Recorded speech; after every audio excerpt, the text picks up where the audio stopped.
ကြံတော့ကတရားဓမ္မတွေဖောက်ပြန်နေခံစားတယ်လို့သိကုန်ပြီတခါကြီးဒုက္ခတော့ချုပ်သွားပြီဒုက္ခကြမ်းနေပြန်ပြီတခါကြီးဒုက္ခကြမ်းနေတော့တခါကြီးဦးထွန်းကျော်အဖွဲ့သားနဲ့ကြံတော့ကတရားမကြီးတွေတရားကြီးတွေအဖွဲ့သူအဖွဲ့သားစေရနာရှင်တွေမျက်ပြင်ကကြပြီဆိုလို့ရှိရင်တခါကြီးကြံတော့သုတ်တိုင်အလောင်းပေါင်း30 40လာလိမ့်မယ်တခါကြီးအလောင်းပေါင်း30 40လာတဲ့အချိန်ခါကျတော့ကြံတော့သင်္ချိုင်းမှာသံဃာတော်အရှင်များနဲ့တခါကြီးတဏ္ဍကုံတင်တော့မယ်တခါကြီးအာသုဘကြီးကိုအာသုဘကြီးကိုတဏ္ဍကုံတင်တော့မယ်တခါကြီးအာသုဘကြီးကလည်းဗုဒ္ဓတဏ္ဍံကိစ္ဆာမိမဆိုတတ်ဘူးမဆိုတတ်တော့အဲ့တော့ဥထွန်းကျော်အဖွဲ့သူအဖွဲ့သားနဲ့ကြံတော့သင်္ချိုင်းနာကတရားဓမ္မတွေနဲ့စေရနာရှင်တွေနဲ့အာသုဘကြီးကတော့တဏ္ဍကုံလည်းမဆိုနိုင်မဲနဲ့အဲ့ဒီတော့ငါတို့သွားပြီးတော့အာသုဘနာသွားပြီးတော့ခေါင်းကြီးဖွင့်ကြည့်အောင်မယ်ဆိုပြီးတော့ဖွင့်ကြည့်တယ်တခါကြီးဖွင့်ကြည့်လိုက်ပါတယ်ဖွင့်ကြည့်တော့ဆေးရုံကထုတ်လာတော့ရင်တွေကလည်းခွဲထားတယ်ရင်တွေကလည်းခွဲထားရင်ခွဲထားရင်ခွဲတော့ဦးတွေကလည်းပွားစီအမြုပ်တွေထွက်အဲ့တော့မျက်စိတွေဘာတွေကလည်းပြူပြီးတော့ထွက်ရှားတွေကလည်းထွက်ပုတ်လာပြီတခါကြီးအဲ့တော့ဦးထွန်းကျော်အဖွဲ့သူအဖွဲ့သားရဲ့ဟန္တာဝရီနာကစေရနာရှင်တရားဓမ္မတွေရဲ့အဲ့ဒီသရဏဂုံတင်မဲ့ဟာကိုအတုဘကြီးကိုသွားဖွင့်ကြည့်ဖွင့်ကြည့်လိုက်တဲ့အချိန်ကကျတော့အဲ့ဒီအတုဘကြီးသွားကြည့်လိုက်တာကတရားကြီးရဲ့အပုတ်အသိုးကြီးကိုတခါရင်နေခွဲပြီးကွဲပြဲနေတာကြီးကိုပုံပြက်ကြီးမြင်လာတယ်တရားကြီးအဲ့ဒါကြီးကိုတနာကြီးနှစ်နာကြီးထိုင်ပြီးကြည့်တယ်တရားကြီးဦးထွန်းကျော်အဖွဲ့သူအဖွဲ့သားရဲ့ဟန္တာဝရီနာကတရားဓမ္မတွေညကြတော့မအိမ်နိုင်တော့ဘာကြောင့်လဲမနှောထွားတာစိတ်ထဲကနေပြီးအဲ့ဒီအပြစ်ကြီးပေါ်နေအဲ့ဒါပညာကြီးမထင်နဲ့ပရမမှန်ပါဗျာပရမပါဗျာကြွားကြည့်တာပညာမှန်ပါဗျာကြွားကြည့်တာပညာပါဗျာနှလုံးသဘောမနှောထွားတာစိတ်ကမြင်ပြီးတော့အတုပယုတ်ကြီးရင်ခွဲထားတဲ့သဘောတရားကြီးပေါ်နေပြီတခါကြီးမှန်ပါပေါ်နေသဘောကြီးပေါ်နေလက္ခဏာယုတ်ကြီးပေါ်နေမှန်ပါဗျာအဲ့ဒါသိချာသဘောဟောတာသဘောနာစားတဲ့ပါဠိမှာပါမှန်ပါသဘောတင်ဟောတာ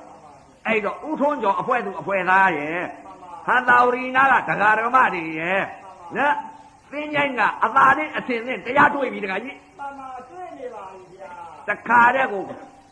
အာသုဘကြီးညအိတ်တဲ့ကြံတော့လေဒီအာသုဘကြီးကိုနေခင်းကကြိတ်ထားတဲ့အကျိုးတရားကြီးသွားကြိတ်ထားတော့အခုပြစ္ဆုတ်ပါအကြောင်းပေါ်နေပြီတခါကြီးမှန်ပါဗျာအာသုဘအကြောင်းတရားကြီးပေါ်နေပြီအကြောင်းတရားကြီးပေါ်နေပါနေခင်းကသွားကြိတ်တာအာသုဘအလောင်းကြီးကိုခေါင်းဖွင့်ပြီးကြည့်တာကအကျိုးတရားပါ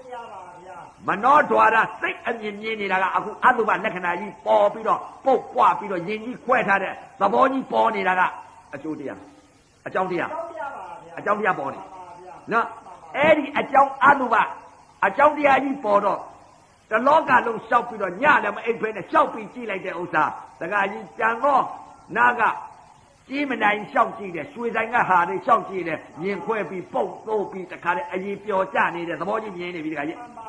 ဒါကြီးတွေမြင်နေတော့အကြောင်းတရားပေါ်ကုန်ပြီအကြောင်းတရားတွေပေါ်ကုန်ပါအတုပလက္ခဏာယုတ်ကြီးပေါ်နေပြီအဲ့ဒီအတုပလက္ခဏာယုတ်အကြောင်းတရားကြီးပေါ်တော့နာကအဲ့ဒီပေါ်မှာကိလေသာခေါင်းပါတာကအကျိုးတရားနာအကျိုးတရားပါဗျာအကျိုးတရားမရောက်လားရပါဗျာသုံးတန်သွားကြည့်တဲ့ဥစ္စာကအတုပယုတ်ကြီးသွားကြည့်တာကအကျိုးတရားပါဗျာနော်အခုအတုပပေါ်နေတာကအကြောင်းတရားအဲ့ဒီအတုပကြီးမနောဒွါရစိတ်ကမြင်ပြီးတော့ကိလေသာဒီအပေါ်မှာယုတ်အတုပယုတ်ပေါ်မှာကိလေသာမဖြစ်တာနာအကျိုးတရားခံစားတယ်အကျိုးတရားခံစားတလောကလုံးရှောက်ကြည့်တယ်တခါကြီးသူခန္ဓာသူကြည့်လိုက်ပြန်တဲ့တခါတည်းအသိမကင်းတော့ဘူးသမာဝါယမသမာတတိသမာသမာဓိ၃ပါးနဲ့ဥဆောင်ပြီးတော့နေလည်းမအိယာညာလည်းမအိယာဥထွန်ကျော်အဖွဲ့သူအဖွဲ့သားနဲ့ဟန္တာဝရီနာကတရားဓမ္မတွေညလည်းမအိယာတော့ဘူးဟိုကြည့်လိုက်လဲအရင်ကြီးကွဲအတုပါအလောင်းကောင်းတွေပဲထပ်သမာကျမ်းနေပြီရန်ကုန်တစ်မျိုးလုံးနဲ့အတုပါအလောင်းကောင်းတွေထပ်သမာကျမ်းနေပြီလောကကြီးကြည့်လိုက်ပြန်လဲအတုပါတွေပဲတလောကလုံးမြင်ကုန်ပြီ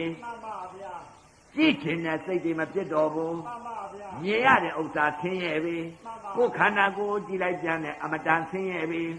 မဆင်းရဲဘူးလားဆင်းရဲပါဗျာမကြည့်ချင်တဲ့စိတ်တွေဖြစ်ကုန်ပြီတခါတည်းကိုခန္ဓာကိုယ်ကြီးလည်းပုံပြဲပြီးတော့တခါတည်းကိုယင်ကြီးနှလုံးကြီးကွဲပြီးတော့တခါတည်းကိုယွန်စရာကြီးဖြစ်လာပြီမှန်ပါဗျာ ကိုဤဥထွန်းကျော်ကြီးအဖွဲသူအဖွဲသားပုံပြက်ကြည့်မြင်တော့သူခန္ဓာကြီးလဲအာယုံနဲ့ကြည့်လိုက်တော့မြင်ပြီတခါကြီးမြင်တော့သူတက္ကမကြီးကြည့်သူတက္ကမကြီးကြည့်လဲဒီလိုပဲရင်ကြီးနှလုံးကြီးကွဲပြီးပြက်သူခန္ဓာကြီးကိုလည်းသူကြောက်လာပြီတခါကြီးဥထုံးကျော်ကြီးသူခန္ဓာကိုယ်ကြီးကြောက်လာပြီဟန္တာဝရီနာကတက္ကရာဓမ္မတွေလည်းသူခန္ဓာကိုယ်သူကြောက်လာပြီဟန္တာဝရီကတက္ကမကြီးတွေသူခန္ဓာကိုယ်ကြောက်တော့တက္ကကြီးခန္ဓာသူတို့တက္ကခန္ဓာလှန့်ကြည့်လိုက်တယ်ပုံပြက်ကြီးပဲပုတ်သိုးပြီးတော့မြင်နေပြီတခါကြီးဥထုံးကျော်အဖွဲသူအဖွဲသားတွေလည်းတခါတည်းသူတို့တက္ကမတွေရှိတယ်ပုံပြက်တွေမြင်ကုန်ပြီတခါကြီးသူခန္ဓာကိုယ်ကြီးယွန်းတယ်တခါကြီးဥထုံးကျော်ကြီးကသူခန္ဓာကိုယ်ကြီးယွန်းလာတယ်ဒီနာကတက္ကရာဓမ္မတွေလည်းသူခန္ဓာတွေယွန်းလာတယ်ယွန်းလာတော့ဒီပြင်ပုံကိုယ်တွေကြည့်လိုက်ကြတယ်ယွန်းစရာကြီးသူခန္ဓာကိုယ်သူကြောက်လာပြီတခါကြီးခန္ဓာကိုယ်ကြီးကြောက်လာပြီ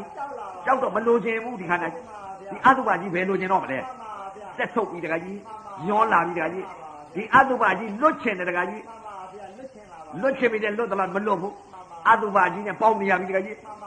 လက်ဦးတော့ကမြင်နေတာကမိမလေးမြင်နေယောက်ျားလေးမြင်နေယောက်ျားလေးဝင်နေချော်တာလေးဝင်နေလှတာလေးဝင်နေလက်ပဲဝင်နေလက်မြင်လက်ဝင်ကိုမြင်ကိုဝင်မိမမြင်မိမဝင်ဒီလိုမြင်နေအခုအတုပယုတ်ကြည်မျက်စိတွေဝင်နေပြီတခါကြီး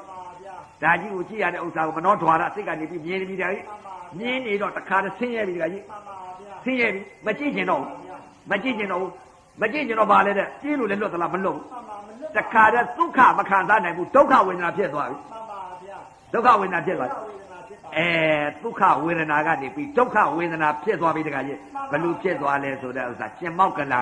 သူဒုက္ခဝေဒနာဒုက္ခဝေဒနာဥပ္ပခာဝေဒနာဝေဒနာသုံးခုဟောပါတယ်လို့တရားကပြောလိုက်တော့လာပြီးကျင့်လိုက်တော့တခါတည်းကိုတခါကြီးဥပမာထောင်ပြီးတော့ကျန်တော့သင်္ချိုင်းပြောတာကျင်မောက်ကလန်တခါတည်းဒုက္ခမခံစားနိုင်ဘူးဒုက္ခဝေဒနာကနေပြီးဒုက္ခဝေဒနာဖြစ်သွားပြီဝေဒနာရှုသွားပြီအဲ့တော့မြင်လိုက်တဲ့အပေါ်မှာဒုက္ခမခံစားနိုင်တော့ဘူးခံစားနိုင်သေးလားခံစားနိုင်တော့ပါဗျာ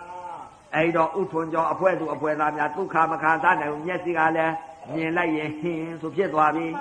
ဒုက္ခနာကိုယ်ကြီးပုံပြက်သွားပြီတရားဓမ္မတွေလည်းပုံပြက်ကုန်ပြီဒါကြောင့်မလို့ရှေ့ဆရာတော်ကြီးတွေရေးထားတယ်မဟုတ်လားဝိပဿနာယောဂီပုဂ္ဂိုလ်ဟာပုံပြက်မှမစုံမဲ့မယ်ပုံမပြက်လို့ရှိရင်စုံမဲ့လိမ့်မယ်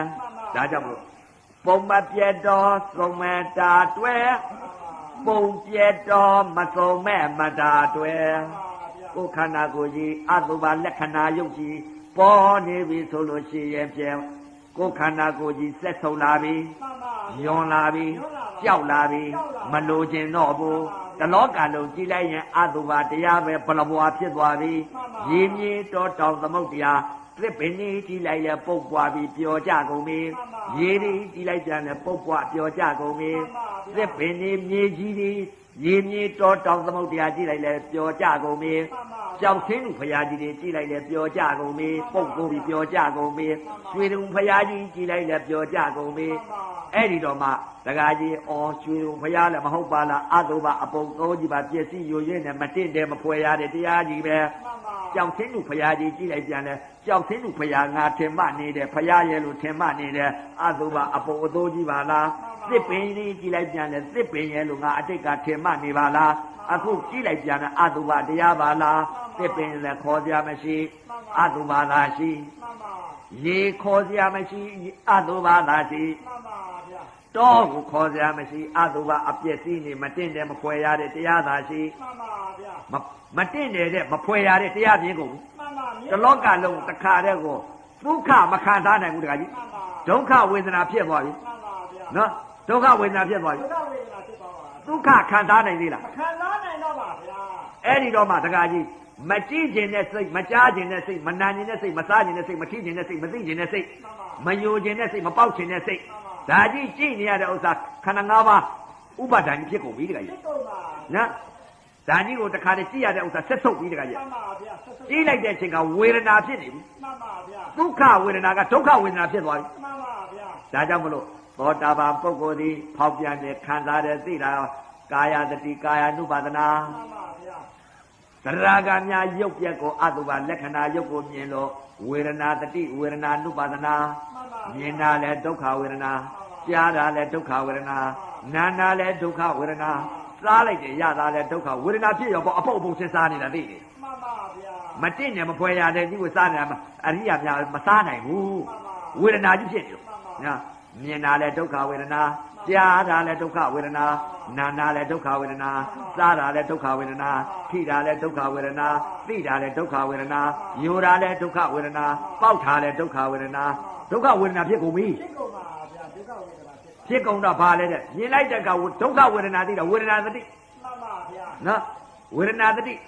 မိမကောင်ယောက်ျားကောင်လက်ချီချုပ်သွားပြီ ထုတ်ပါပါဗျာ ဘာကြောင့်ချုပ်တယ်လဲတဲ့အတုကလက္ခဏာယုတ်ကြီးပေါ်နေတယ် မှန်ပါဗျာ ပညာယုတ်ချုပ်သွားပြီ မှန်ပါဗျာ ပရမတ္ထလက္ခဏာယုတ်ပေါ်နေပြီ မှန်ပါဗျာ ဒါကြောင့်မလို့ဒုက္ခမခံစားနိုင်ဘူးဒုက္ခဝေဒနာဖြစ်သွားပြီတခါကြီး မှန်ပါဗျာ အဲ့ဒါကြောင့်မလို့ဒုက္ခဝေဒနာကနေပြီးဒုက္ခဝေဒနာဖြစ်တာကသရကပညာသင်သေးလားမသင်သေးဘူးတခါကြီး မှန်ပါဗျာ အဲ့တော့အရေးကြီးဆုံးအချက်ကဘာလဲတဲ့ပညာသင်သွားဖို့အရေးကြီးတယ် မှန်ပါဗျာ ပညာသင်သွားဖို့ဟောပြန်တော့လည်းဟိုမှာကျိုးဝေကုံတော့မယ်တခါကြီးနော် မှန်ပါ အဲ့တော့ဥထွန်းကျော်